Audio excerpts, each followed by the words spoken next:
Jonas never wanted to be a hero, he was just a medic. A simple man who fixed broken bones and patched up soldiers. But that day, when he picked up a strange distress signal from deep space, everything changed. He should have ignored it, kept flying, minded his own business, but something in the signal, a trembling voice, made him stop. He turned his small ship toward the dying light and followed the broken call. That decision sealed his fate. The ship was massive, dark, and silent, floating in the black like a tomb. It didn't respond to his hails. No signs of life, no movement. Just cold steel and the faint hum of old power cores. When he docked and entered, the air smelled stale. Mixed with blood and something sharp, his boots echoed as he walked through silent corridors lit only by flickering red lights. And then he saw them, two alien girls, sisters, locked behind energy cages. They were chained, thin, bruised, and covered in dirt. One sat with her head down, shivering. The other stared straight at him with sharp, tired eyes. A robotic voice echoed through the hallway. Calm and emotionless. Welcome, human. You have 1 hour to choose which sister lives. The other will be executed. Jonas froze. What the hell is this? He whispered. Looking around, he ran to the cages, trying to break the locks. Nothing worked. Shocks ran through his fingers every time he touched the bars. He shouted, "Let me talk to them. Let me understand." The voice replied, "Permission granted. Timer begins now." Jonas turned to the girl who was staring at him. "Who are you?" he asked, kneeling. She spoke slowly. Her voice dry but steady. "My name is Alari. I was a translator for the Humans-Inari Alliance. I was taken when the alliance broke." He looked to the other girl. Still silent, still shaking. "That's Senna, my younger sister. She doesn't talk much. Too scared, too broken." Jonas's mind raced. "This is insane. I can't choose who dies. This is not my place." Alari leaned closer. "Then they both kill us, human. This ship is a prison entertainment vessel. They want suffering, pain, choices." He stared at her. "Disbelief fighting with terror? You mean someone's watching this?" "Yes, and if you don't choose, they will choose for you, and it won't be merciful." Jonas stood up. His hands shaking, he turned to Senna, who finally lifted her head.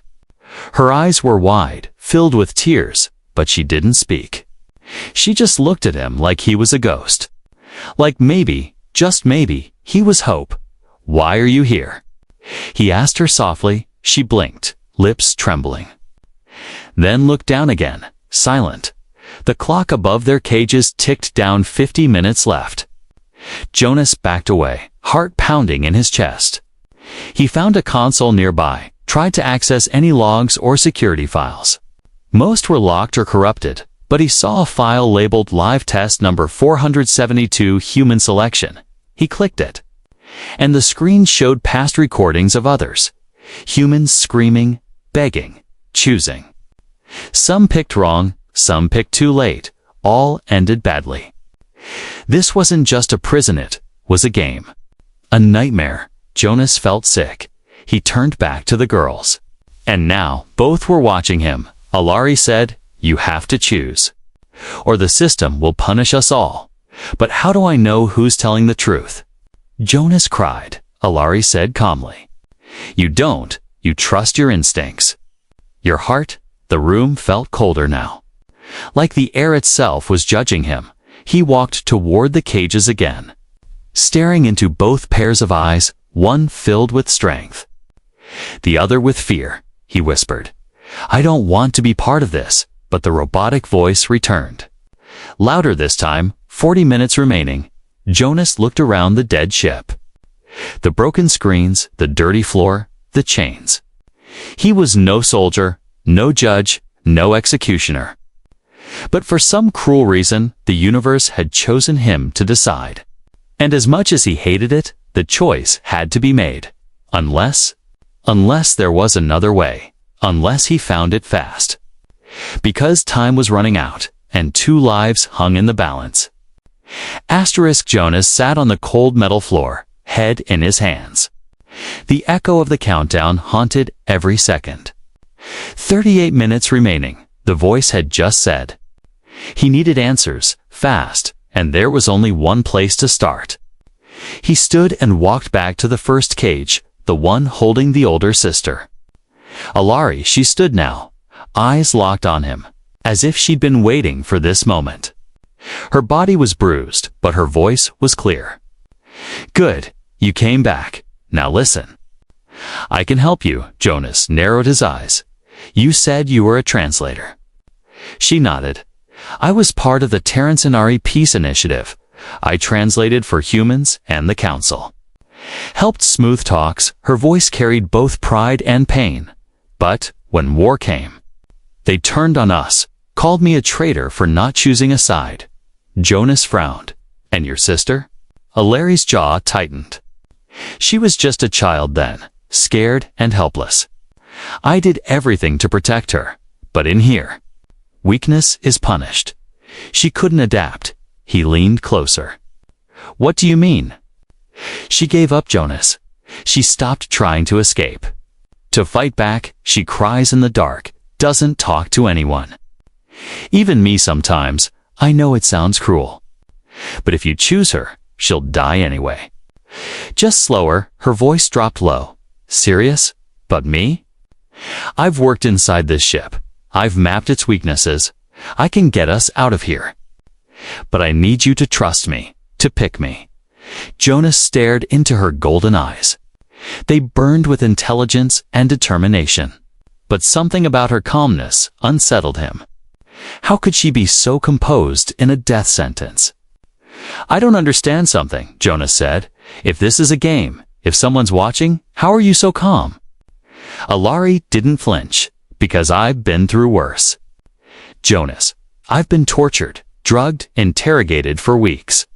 And I survived. This ship can't break me." Jonas stepped back.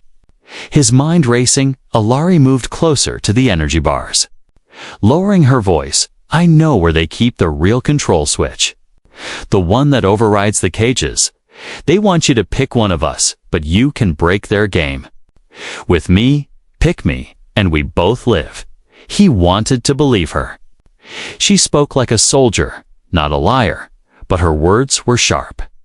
And something behind them felt rehearsed. Still, if what she said was true, then maybe he didn't have to choose one. Maybe he could outsmart the system. Jonas reached into his coat and pulled out a small scanner. He aimed it at her cage and checked for energy fluctuations. Alari noticed and smiled faintly. "Looking for lies, medic." He shrugged, looking for truths. The scanner read increased neural activity. She was telling the truth. Or at least believed she was. "Why do you care so much about surviving?" He asked suddenly. She didn't hesitate. "Because I made a promise to someone. That I'd live, and because my sister doesn't deserve to carry that burden alone." Jonas blinked. "So you do care for her?" Alari sighed, her voice dropping. "Of course I do. She's my blood. My baby sister. But love doesn't change the fact she's not strong enough for this world." That hit Jonas like a punch. Was that strength or selfishness? Was Alari protecting Senna by asking him to let her go? Or was she using logic to cover guilt? The timer echoed again. 28 minutes remaining. Jonas backed away. Mind torn in all directions, Alari called out. "Time is killing us faster than any bullet. Jonas, don't waste it." He looked at her one last time before turning toward the other cage. He needed to know what Senna would say, because now he had Alari's truth, but it came wrapped in steel. Fire and secrets. He couldn't shake the feeling. There was something missing. Something she wasn't telling him, and if he made the wrong call, one sister would die in chains, and he'd have to live with that forever. Sina hadn't spoken a single word since Jonas arrived. Not when the voice gave the deadly choice. Not when her sister told her story. Not even when Jonas offered her water. She just sat in her cage, eyes red and swollen, trembling like a child left in the cold. But Jonas knew one thing: silence always hides something deeper. He slowly walked to her cell, kneeling again like before. This time, he didn't speak right away. He just placed the water flask through the small gap in the bars. Sina didn't move at first, then slowly reached out with shaking fingers and took it. She drank like she hadn't tasted anything clean in days. When she looked up at him, her lips trembled, but her eyes had changed. They no longer looked at him like he was a ghost. Now, they saw something else, maybe a last chance. "Why won't you speak?" Jonas whispered, his voice gentle. The air around them felt thick, like holding a secret too long. Sina's eyes dropped to her feet, then back to his face, and then, just barely above a whisper, she said, "Because no one ever believed me." Jonas blinked in surprise. The words were soft but clear. He leaned closer. "I believe in listening." Not judging, her hands clutched the water flask tightly. "My name is Sina. I'm not the one who betrayed your kind, Jonas. I swear." He looked at her carefully. "Your sister says you're weak, afraid, broken." Sina laughed, but it was dry and bitter. "Of course she does. She always says that. She doesn't understand what fear does to someone who was never allowed to cry. She taught me how to survive, but never how to speak for myself." Jonas sat down on the floor in front of her cage. He knew time was ticking, but for now, he had to listen. "What happened, Sena?" he asked softly, her eyes filled with tears as memories flooded back. "We were both sold, Jonas, by our stepfather. Alari didn't tell you that part, did she? She made a deal with the slavers, said we'd get out if I stayed quiet." Jonas's brows furrowed. "A deal?" Sina nodded slowly. "She was always the smart one, the brave one, the one everyone listened to, but she promised me just keep quiet. Do what they say, and one day we'll be free." Her voice cracked. That day never came. Jonas clenched his fists. "Did she hurt you?" Sena rolled up her sleeve, revealing a long, thin scar across her forearm. "She burned this on me. Said it was to remind me never to speak when it wasn't safe. She thought she was protecting me, but it hurt more than anything. I wanted to run, to scream, but I never could." Jonas felt something shift inside him. A cold weight in his chest. Two sisters, two versions of the truth, both broken, both betrayed. He asked, "Do you still love her?" Sina's lip trembled. "I do. She's my sister. I just wish she loved me without trying to control me." The timer echoed again. Loud and cruel. 17 minutes remaining. Jonas stood, pacing now, his thoughts like a storm. Alari said she could help him escape. Sina said Alari made deals with slavers. Both had pain, both had reasons. But who was telling the full truth? And who was only telling what made them look innocent? Sina suddenly grabbed the bars, her voice rising. "I know I'm not strong. Jonas, I'm not a fighter like her. I cry too easily. I get scared. But I would never lie to you if you pick me. I won't promise escape or revenge or clever tricks. I'll just promise this Psy will never let you carry the guilt of killing someone who trusted you." That hit him like a punch to the chest. She wasn't trying to impress him, wasn't begging to live. She was giving him something no one else had: honesty, even if it meant dying. Jonas looked at both cages now, one with strength and strategy, the other with tears and truth. And the voice returned again, colder this time. 15 minutes remaining. Human, your silence will choose for you. Jonas stepped back. Heart pounding. This wasn't just about life and death. It was about trust, about guilt, about the one decision that would shape everything that followed. And somewhere in this broken ship, the truth still waited, hiding behind pain, scars, and silent screams. And time was running out. Jonas's hands were shaking now. He had just 15 minutes to decide which sister would live. But something deep in his gut screamed that there had to be more to this. Something hidden beneath the surface, something they didn't want him to find. He turned away from the cages and ran down the nearest corridor. The lights flickered above. Buzzing like angry wasps, he needed access. Real access, not just a console for entertainment logs. There had to be a command room, a server core, something. His boots thudded over the metal floor as he scanned walls. Then he found a maintenance panel, half open and dusty. He pried it loose and crawled inside the narrow shaft. The air was warm and stale, filled with the smell of burnt wires. After a few turns, he dropped down into a forgotten room. Rows of dead screens, cables hanging like vines.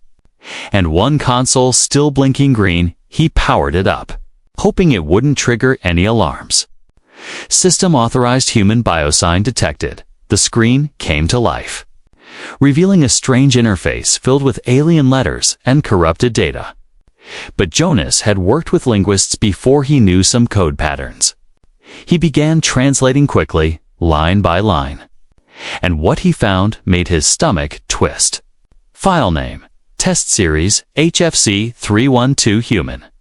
Moral experiments objective: force human participants to make irreversible ethical decisions under time pressure.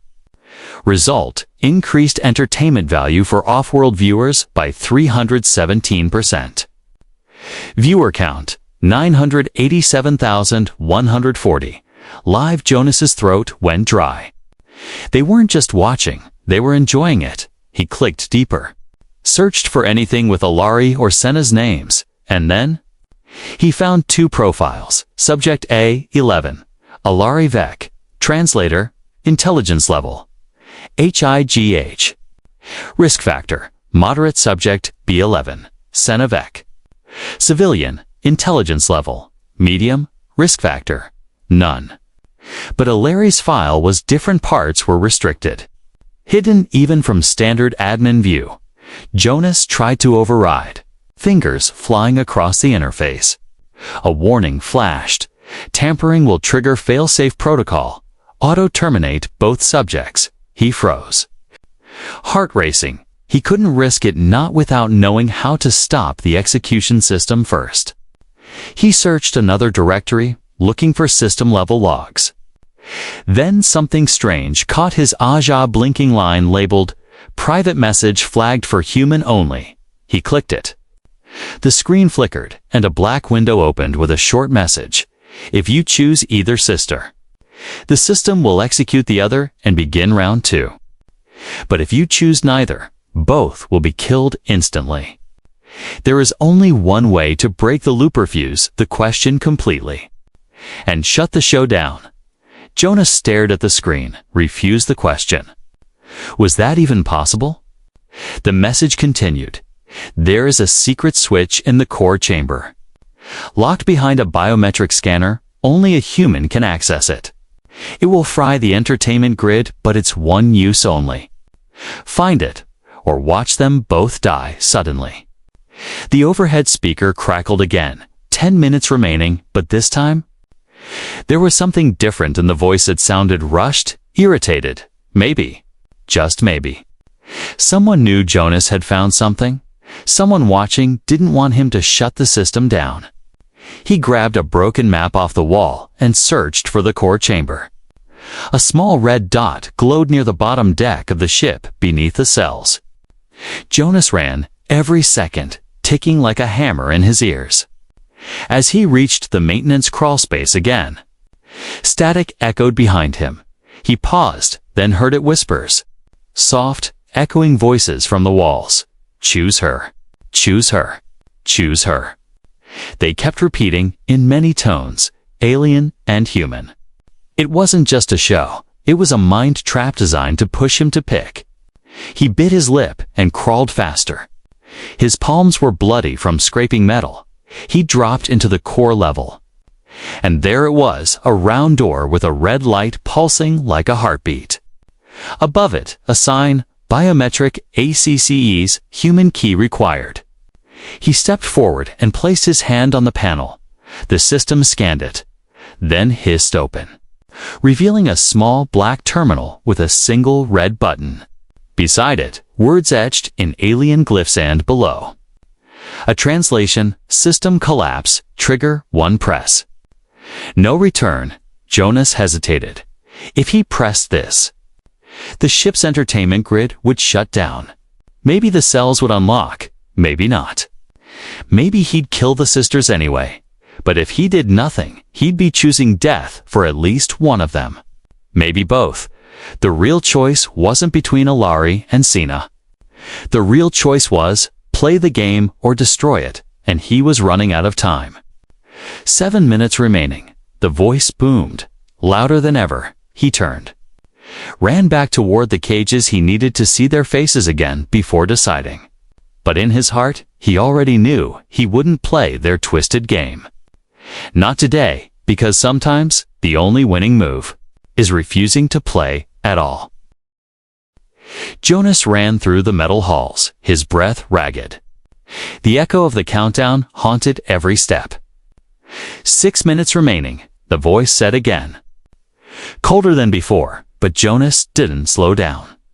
He had seen the truth, and now he had to do the impossible: refuse the question, and still save them both. The sisters were still locked in their cages. Alari looked up as he approached. Blood running from her temple, Senna sat on the floor, arms wrapped around her knees, staring at nothing.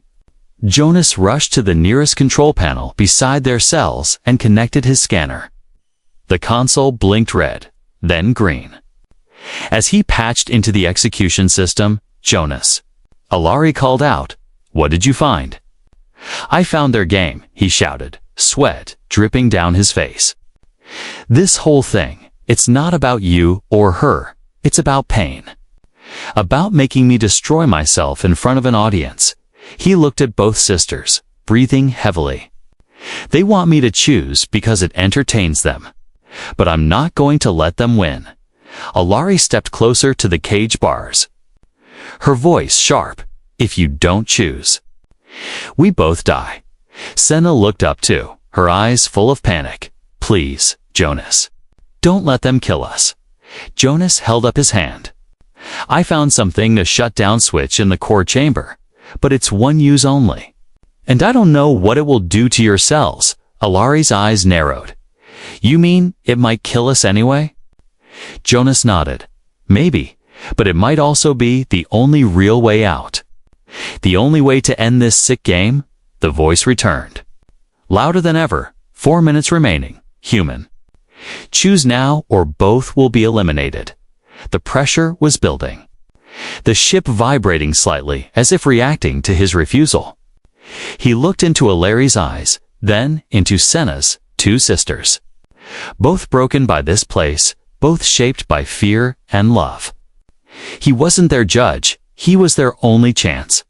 He turned back to the panel, his fingers dancing across the keys.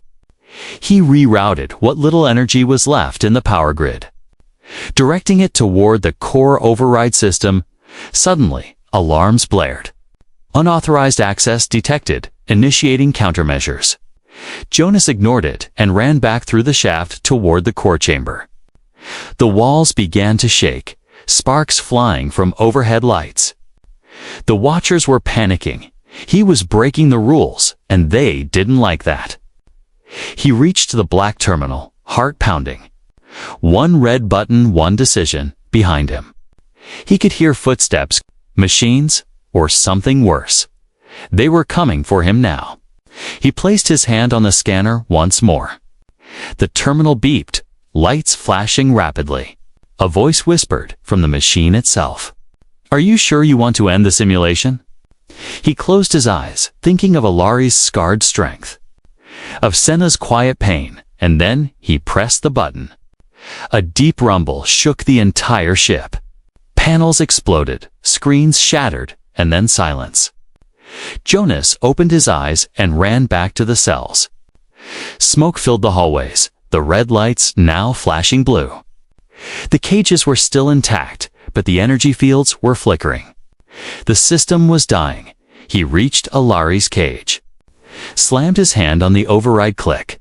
It opened. He ran to Sina's cage. Did the same click. It opened to move. He shouted, pulling them both out. The hallway behind them collapsed as something exploded above. No time. He yelled, dragging them both toward the hangar bay. The ship's hull groaned like it was screaming. Air hissed from broken vents, lights failing one by one. He saw the escape pods, only one remained functional. He slammed the button, the hatch opened. And he pushed the sisters inside. Jonas. What are you doing? Alari shouted, reaching for him. You're not coming. Sina cried, panic in her voice. He smiled weakly. I'll find another way, just go. He hit the launch panel and slammed the pod shut before they could stop him. The pod launched, shooting through the debris-filled air like a bullet. Jonas turned back, coughing through the smoke. The ship was collapsing, metal beams falling. Sparks flying. He staggered toward a damaged console, trying to find a signal-y thing, and then, just when all hope seemed lost, a blinding flash filled the corridor. He felt weightless, then gone. The last thing he heard was a voice. Teleportation locked. Extraction complete. Asterisk. The escape pod slammed into the outer orbit of a drifting space station. Metal hissed and groaned as the emergency hatch opened with a blast of air. Alari stumbled out first, coughing, her legs shaking. Sina followed close behind, eyes wide, heart pounding behind them. The burning wreck of the prison ship spun in space like a dying beast. Jonas was nowhere in sight. Jonas. Senna cried, stepping toward the edge of the landing bay. Alari grabbed her arm. He said he'd find another way, but what if he didn't make it? Senna whispered, her voice full of fear. Alari didn't answer, because in her heart, she wasn't sure either. Suddenly, alarms blared again, and a teleportation beam lit up the room. With a flash of light, Jonas appeared, gasping for air, his jacket scorched and torn. Both sisters rushed toward him. You did it, Senna shouted, wrapping her arms around him. Alari smiled, her voice soft. You actually did it. Jonas, he staggered back, still dazed. The override worked, he said breathlessly. I shut the entire grid down. They lost their control, but they'll come back, he added grimly. They'll rebuild, restart somewhere else, and play the game again with someone new. Alari's expression darkened. Then we make sure they never get the chance. She stepped forward. Taking a weapon from the wall panel of the hangar, Jonas looked at her carefully. Wait. How do you know where that was? He asked. Alari didn't flinch. I told you I worked inside the system. I was part of their design team once. They thought I was loyal. But I wasn't. I stayed long enough to find a way out. Sina's eyes widened. You worked with them. Alari turned. I had no choice.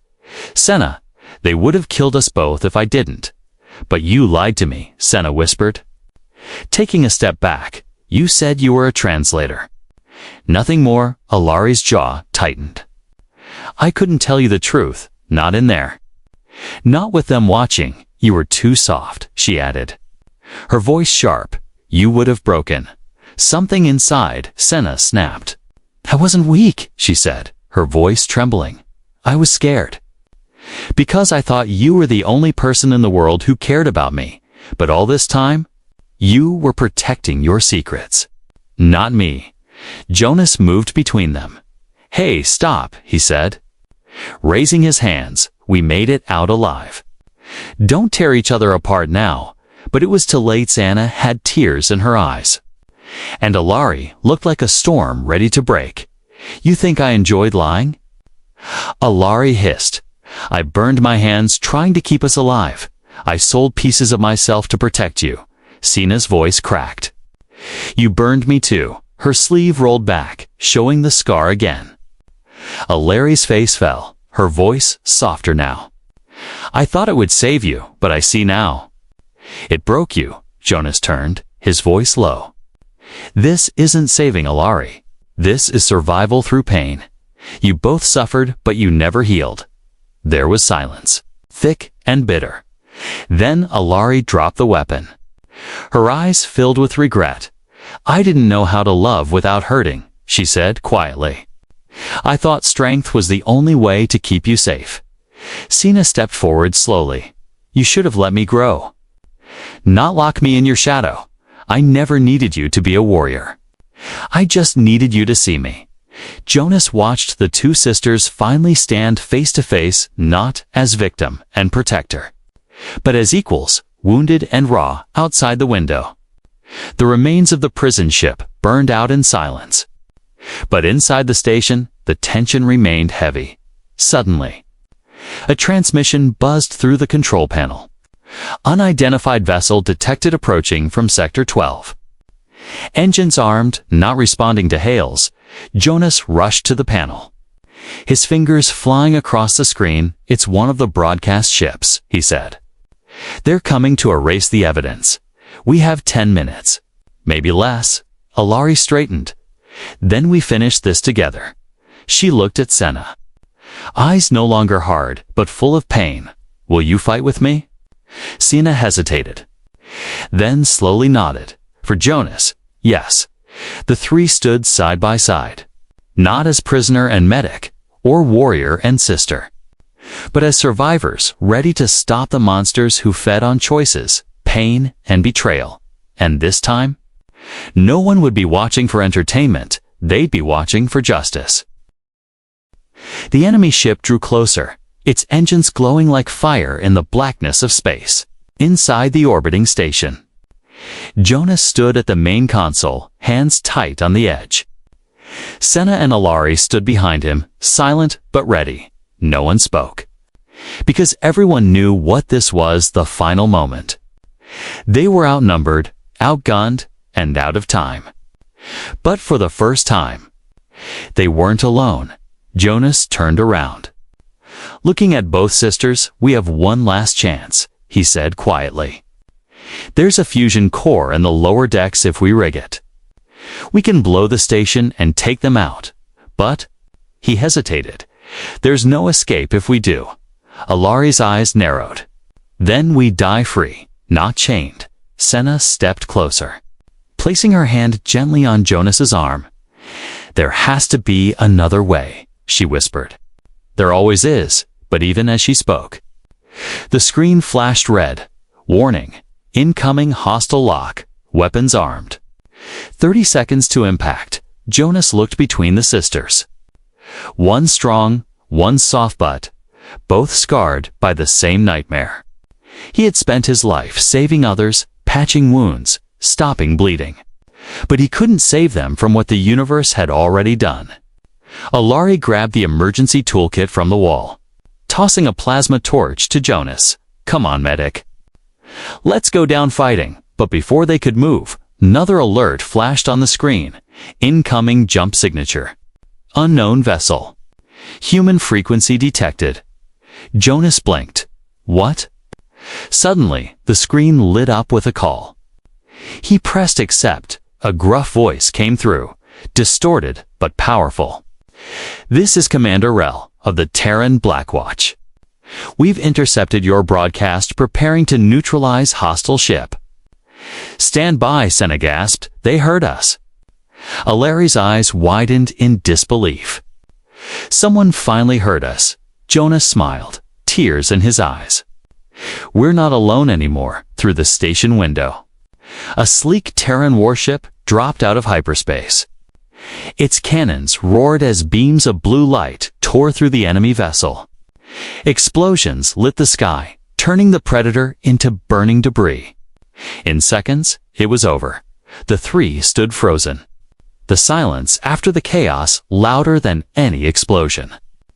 Senna fell to her knees, sobbing not in fear, but in relief. Jonas helped her up. Holding her close, Alari turned away, her face hard again, hiding the tremble in her hands. Soon, the Terran ship docked with the station. A medical crew rushed in, scanning them, treating their wounds.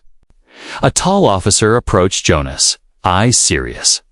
You shut down a Tier 6 entertainment kill program. That's classified AI tech. Jonas nodded slowly. It was killing innocent people for sport. Not anymore, the officer replied. Handing him a data drive, we pulled your logs. Your override, your decision. This will be used in court to expose the system. Alari stepped forward. What happens to us? The officer looked at her, then at Senna. You're both victims and witnesses. If you're willing, Senna nodded immediately. Yes, I want to speak. I want them to know what they did. Alari hesitated. Then nodded too. I'll testify, but I'll also help rebuild. Maybe train others to fight this. Jonas smiled, proud of both of them. The impossible choice he once feared had become something else. He didn't pick one over the other, he chose to break the system. And they survived together days later as they stood aboard the Terran ship. Watching the stars drift by, Senna looked up at Jonas. If you had picked only one of us, who would you have saved? Jonas didn't answer right away. He looked at both of them, smiled softly, and said, I didn't want to save one sister, I wanted to give you both the right to live. To be free, Alari chuckled. That's such a human answer, Jonas replied. Maybe. But it was the only one I could live with. And as the stars stretched into streaks of light, the station behind them faded into memory.